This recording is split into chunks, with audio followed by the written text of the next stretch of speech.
Welcome to All Things Policy, a daily podcast by the Takshashila Institution.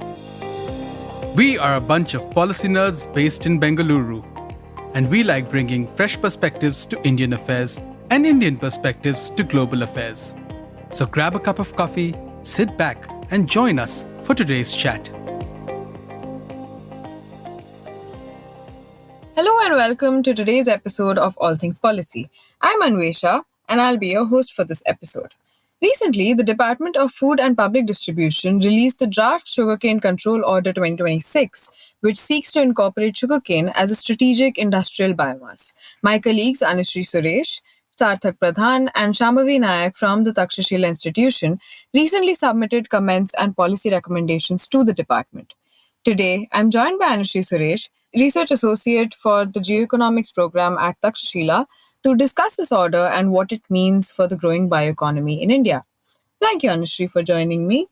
So to start off with, I think a little bit of context as to why this order is important, why it is critical for India's bioeconomy sector would be helpful. So if you could sort of go through what the order says and what its relevance is in the growing bioeconomy sector. Yeah, thanks, Anvesha. So, I'm quite excited about this, talk because of the fact that we are looking at bioeconomy as an important sector for India's economic growth, and as a timely intervention at this point in where we're looking at the aspirations of India to become a bioeconomy hub and everything.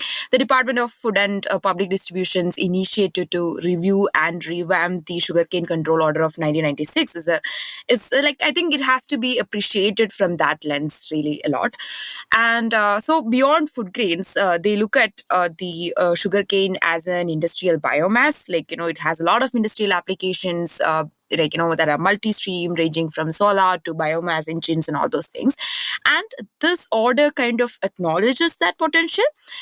However, while this is a welcome move, it's also vital to recognize the demands of the growing bioeconomy and to increase, responsible sugar cultivation and processing and all those things, so that our bioeconomy sector is not kind of, stifled in terms of its innovation, in terms of its growth, because of certain regulatory barricades that we have right now, right? Particularly, this is a very important feedstock when it comes to products like bioplastics and even sustainable aviation fuel, which has a lot of potential as we look at a more sustainable economy in the future, right? So if you look at the order, the standalone distilleries and advanced biochemical plants that purchase sugarcane operated entirely outside the jurisdiction of the traditional sugarcane control order until now. And instead, they were governed by standard industrial licenses issued by Ministry of Commerce or Ministry of Petroleum, all these things right now. However, if you look at the Draft Sugarcane Control Order of 2026, it fundamentally rewrites these boundaries through two changes in the order. One, there is a clause, I think it's clause 2 or something. It redefines a sugar factory or sugar mill to include any premises where the production of ethanol, either directly from sugarcane juice or syrup or sugar, which is being carried on, right? And there's another clause as a subclause of this, which creates a brand new definition for a producer, sugar producer, expanding it to any entity manufacturing any product using sugarcane juice or sugar or cane molasses, where sucrose or sugar is utilized and the resultant product is not meant for direct human or animal consumption. So that means bioplastics, certain biochemical industries, as well as the sustainable aviation fuel, many of these bioeconomy sectors will now come under this order, right? So with this change in the definition, I think many of these bioeconomy sectors will be under this role. And there are a lot of good things and bad things with this that comes, right? I think that is the kind of turning point for this order in terms of bioeconomy sector growth and everything. Because while we have to look at and see, what is the potential of these sectors in India's economic growth and everything, at the same time, you also have to see, are we looking at a very innovative sector with the tools of something that we have been, tools that we have been using to control a lot of agriculture tools. So you have to maintain the agriculture welfare at one area, and at the same time, how do you ensure that these sectors grow and do a lot of innovation so that our economy reaches For example, we have set an ambition of USD 300 billion bioeconomy by 2030. So will this rule kind of helps that process or not is something that we have to crucially look at this point. Thank you, Anushree. So the draft order, and this is based on what you've mentioned in your newsletter, which for the audience, do subscribe to the Biologic, which is a newsletter that's looking at these critical questions on how to grow the bioeconomy sector. So in your entry over there, where you talk about the order as well as your recommendations, you've mentioned that the draft order expands definitions to bring advanced bioproducts under the purview of the fair and remunerative price, or FRP. So, given that the FRP is an agricultural welfare policy, what happens if it mandates advanced biorefineries to operate under the FRP? Yeah. So primarily, I feel like this creates a structural asymmetry. Like while you have to look at FRP was introduced back in the 1960s in India, or any of this minimum support prices and fair remunerative prices were introduced at a time in India when India was facing a lot of food security issues, where we had frequent famines and a lot of issues related to food security and everything. And it was introduced as a kind of an insurance policy for the farmers so that they can invest and do a lot of farming on more sustainable food grains and all those things. However, the world has moved on from the 1960s economic ecosystem, and we are looking at now the bioeconomy and the more innovation and all those kind. So but this order kind of brings these bioproducts under the purview of these new definition that we discussed. These order subject these industries to this fair and remunerative prices. Currently I think it's some 365 per quintal or something for the sugarcane. The problem with this, one, while the input cost for these industries are fixed by the government under the FRP, the output prices of it, that's for example bioplastics or the sustainable aviation fuel for that matter, are market determined, right? And they're supposed to compete in a global market. They have to, for example, sustainable aviation fuel have to compete with other fossil fuels, and it has to be globally competent. It has to compete with its competitors of not just of sustainable aviation fuel within that sector, but also fossil fuel and all those sectors, so that it becomes a more economically viable option for industries to take up. So while this input output asymmetry, because input is fixed by the government, so the industries cannot invest in terms of decreasing their input cost, so that they are making more competent product externally. That's not happening because the government is fixing the input prices. So in that way, this bioplastics and the sustainable aviation fuel are at a disadvantage compared to products for which input goods are not regulated by the government, right? So mandating a statutory input floor in these instances raises the cost relative to global competitors and kind of disincentivizes firms from innovating, scaling, or exporting for that matter. And another factor that you have to consider here is most of this advanced biomanufacturing is highly sensitive to the genetic quality of its raw material, right? So for example, if you look at it, efficient ethanol and sustainable aviation fuel processing requires sugarcane varieties, specifically bred with higher cellulose and lower lignin content to streamline kind of the enzymatic breakdown and all those kind of things, right? But when you have a flatline price for all sugarcane varieties, how would farmers would be incentivized to look at other sustainable sugarcane varieties where it doesn't use a lot of groundwater or have a lot of these efficiency in terms of for these products and all those kind of things. So it completely disincentivizes farmers to farm these varieties. And another factor within the order is I think the third clause or something, it mandates that the imputed value of byproducts must be calculated and factored into the determination of the fair and remunerative prices. So in effect, what it means is this transfers a portion of the return on the mill's capital investment to a farmer via the higher FRP flow. So if this kind of acts as a direct tax on industrial efficiency and R&D. So instead of allowing a mill to invest or retain returns on its capital expenditure, it asks the person to convert it to the FRP and cross subsidize the raw material cost and all those kind of thing. So all these factors adding together kind of disincentivizes firms, first of all, in setting up biomanufacturing firms in this rural economy of India. Second, it also disincentivizes farmers from looking at options other than this conventional sugar mills that we already have, right? And there's also a clause in the new order that mandates when, a sugar factory produces ethanol directly from sugarcane juice or sugar, then the conversion rate in case of such sugar factory shall be determined by considering every 600 liters of ethanol so produced as equivalent to 1 ton of production of sugar. So that's a conversion rate fixed by this clause, right? However, if an advanced biorefinery invest in high efficiency yeast strains, specialized enzymes, or continuous distillation technologies that extract more ethanol from other than this the same quantity of biomass other than the 6 liters of ethanol, that conversion rate that the government arbitrarily fixed, then the efficiency gain from that is also not retained by the firms alone.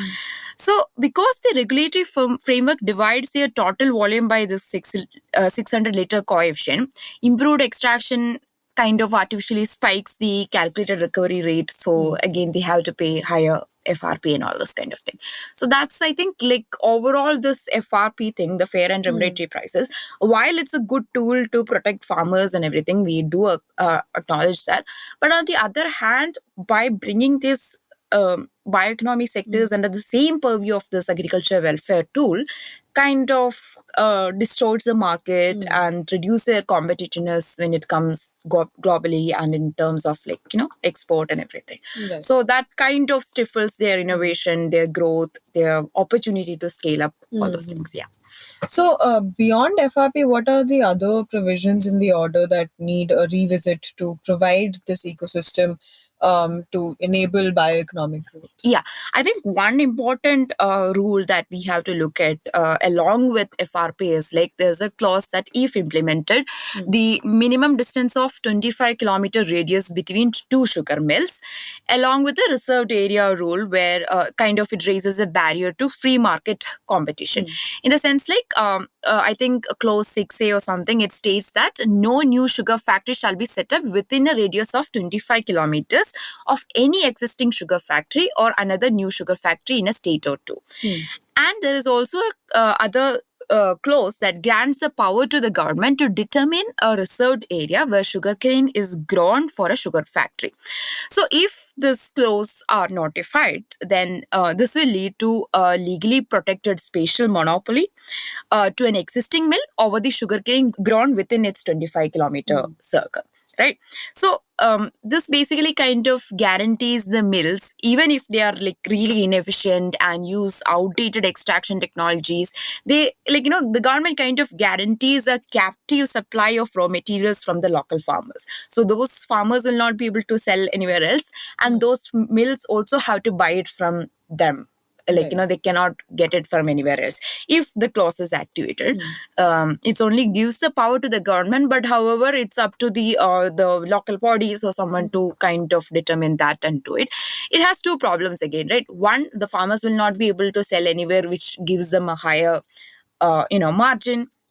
And the firms will not be able to kind of get it from any other farms which produces better, better sugarcane varieties or more sustainable sugarcane production, all those things. So it has multiple these problems with having that 25 kilometer rules, right? So a competitive bioeconomy requires efficient processing plants allowed to compete for good quality feedstock. So under this revised draft, it raises another issue with this, it also raises the mandatory upfront performance bank guarantees from 1 crore to 2 crore. Okay. And also if a project requires an extension beyond this initial 5-year timeline, then the developer must lodge an extra bank guarantee of 1 crore for each year of extension as well. So This is a, I think there is some exemptions for certain mills and certain biorefineries under this, rule.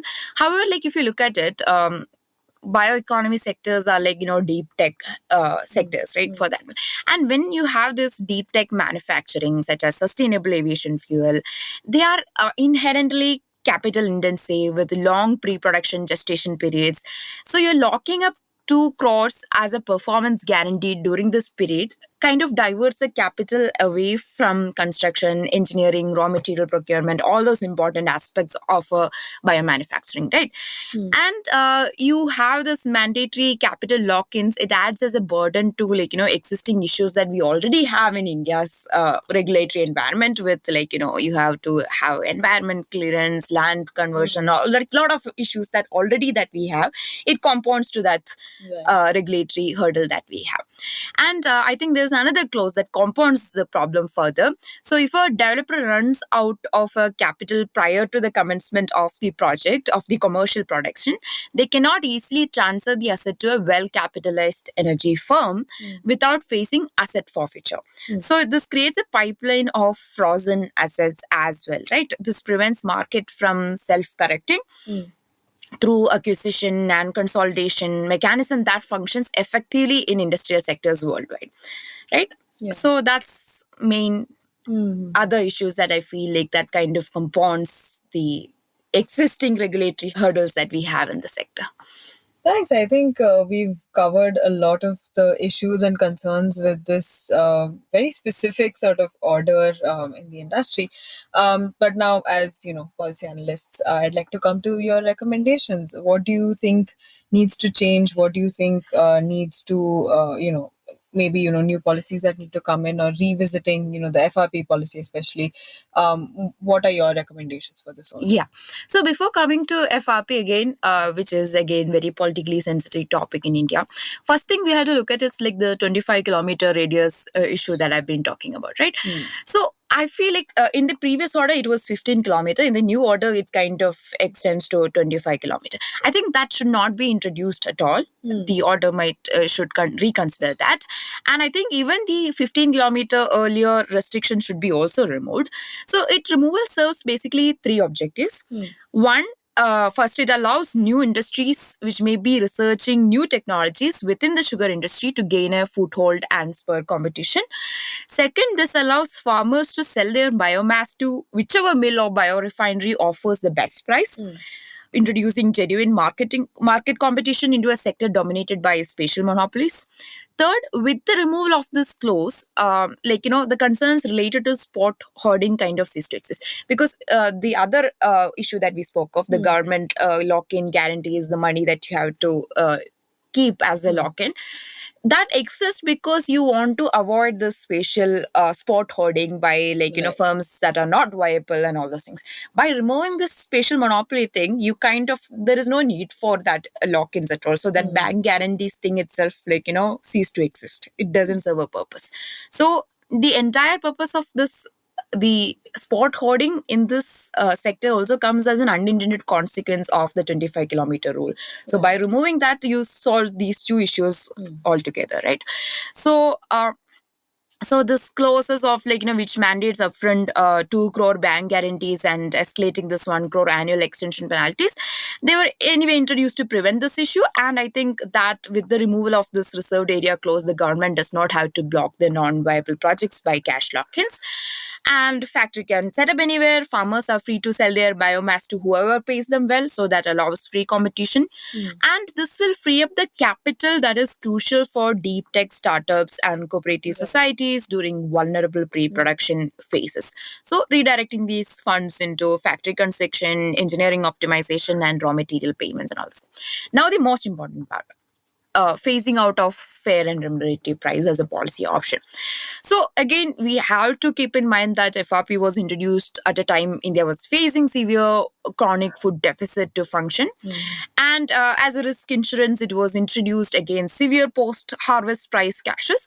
However, today's situation is entirely different from that reality, right? India now faces sometimes sugar periodic surpluses in the domestic market, and sugarcane is now, there's a lot of demand because it's a feedstock for SAF and all those things. So you have sugar surpluses, so these industries are coming up, so that demand supply thing will match up eventually.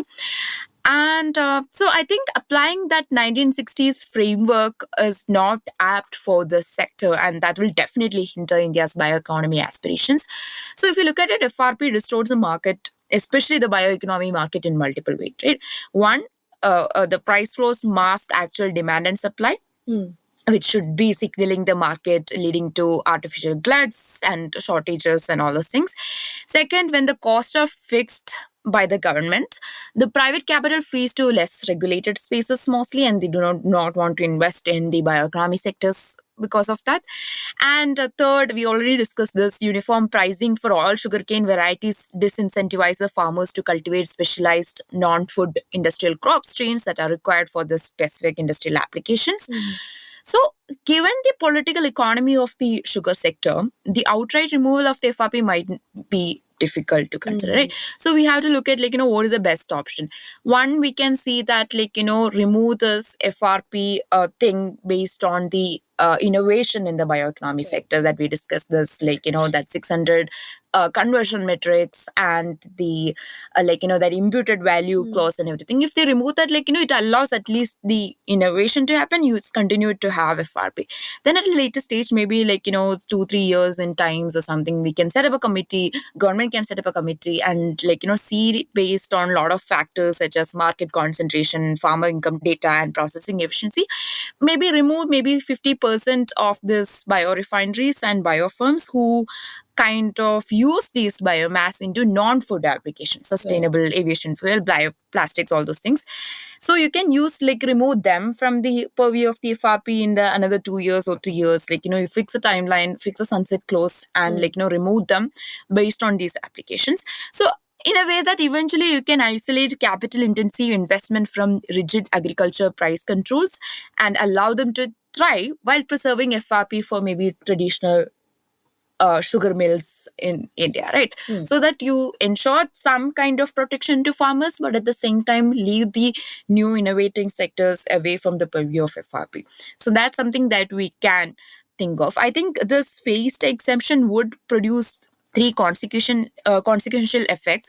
One, biorefineries will be able to invest in high efficiency strains or enzymatic processes without having their efficiency gain transferred to the farmer.